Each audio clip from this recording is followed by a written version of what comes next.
little while back I did a video on replacing the valve cover gasket on a 4.9. The problem I was having is oil was running down and dripping down at the transmission, and it was making it difficult to tell if it was a rear main seal or what was going on. So I changed the valve cover gasket, and I don't know if you can see up in there or not, but it still seems to be pretty dry back there where the valve cover, or right towards the back of the head on the transmission area.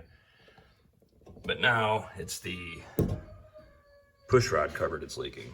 So I'm going to be replacing that, and hopefully that'll finally fix it. The next thing would be the pan gasket, and I have replaced that at some point, so we'll just have to wait and see. But as you can see back there, maybe it's all wet again, and it's everything below the push rod cover, so it's a good bet that that'll fix the problem entirely. First thing you want to do is pull the cap and wires. And I always put labels on them all, because anytime I've not done that, it never goes well, and I have to mess around trying to get the right firing order again, so I just do that by default. That'll give you a lot more room.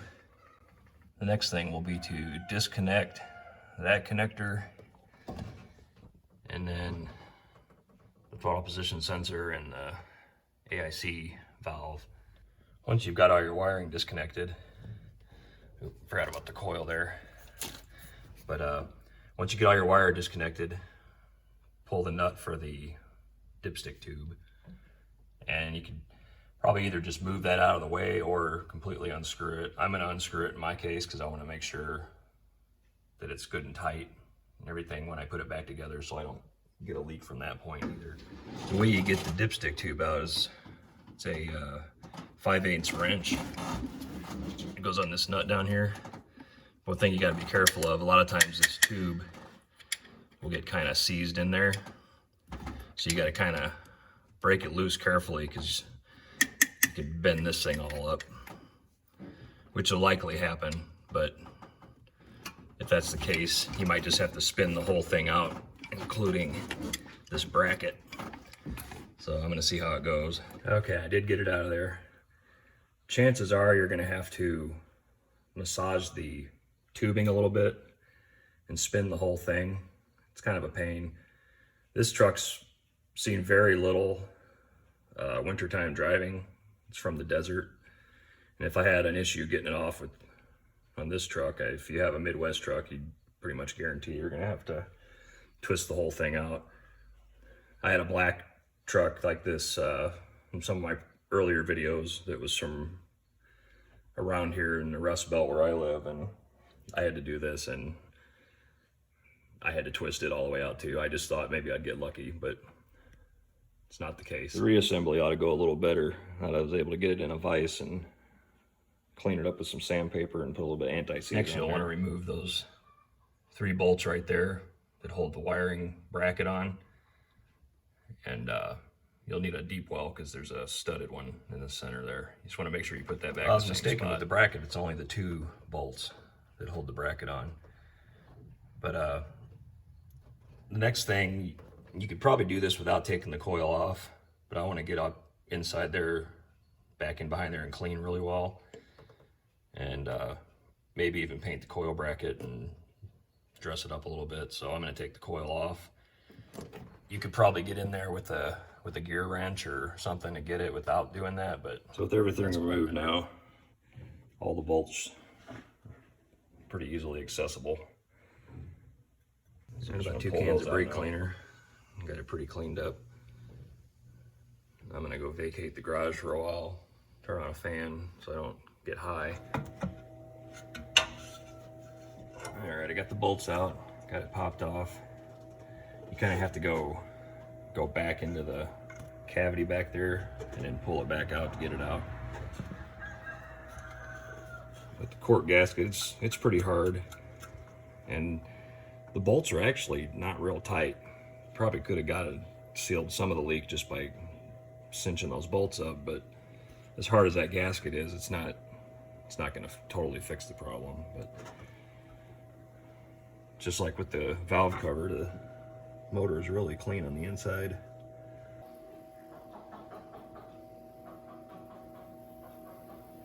These little grommets are so dried out that a little bit of force and you can pop them right out of there.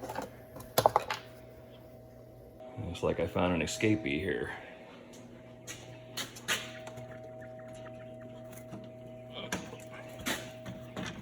Get back in here. Well, I got the side cover painted, but evidently the Ford tractor gray is a little lighter than the Ford engine gray, but at least it's all sealed and there's no bare metal, so I guess I'll just be different. Put a little gasket maker on the cover before I put the gasket on. And I'm gonna let it sit for a little bit to kind of stick to it, because gravity is gonna be working against me. So I don't want to have to fight with it too much. Let that sit for 20 or 25 minutes and I think I'll be ready to pop it on there. You have to kind of finagle it back in there past all the wires and cables and crap. You just have to be careful not to get the gasket caught on anything. You just want to double check it when you start finger tightening your bolts.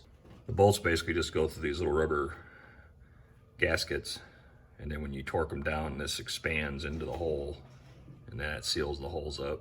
You'll want to remember to put your bracket on when you put those two bolts in down there, so you don't have to take them back out and do it over again. The manual calls for 18 to 27 inch-pounds of torque on the bolts, so I'm going to go with 27, just because I don't want them to back out and start leaking again. Also, when you tighten these, you want to kind of stagger back and forth between bolts. Well, my clicker torque wrench must have crapped out because it no longer clicks. So basically, I took this torque wrench and adjusted a few of the bolts to 30 inch-pounds, and I'm not even sure how accurate this one is, but I just kind of eyeballed the amount of crush, so to speak, and I'm just going to make sure they're all snugged up. It's just going to have to be one of those things where I do it by feel, because honestly at 30 inch-pounds there's not a whole lot of crush at all. That's what makes me suspicious if either one of these things are accurate, so I'm just gonna have to wing it here. I got everything snugged down, got the coil put back on, got all the wiring hooked back up. Now it's just a matter of putting the dipstick tube in, which should be a lot easier putting it in than it was taking it out, because I've got it all broke loose with some anti-seize on there. Okay, dipstick's back in. I'd suggest getting the thread started into the block before you snap the bracket back onto the stud there, and you'll have to tweak the tube around a little bit. All right, I took it out on the first drive here just to check and make sure I don't have any obvious huge leaks or anything. And everything appears to be good so far. So try to get in there. Everything seems to look good so far.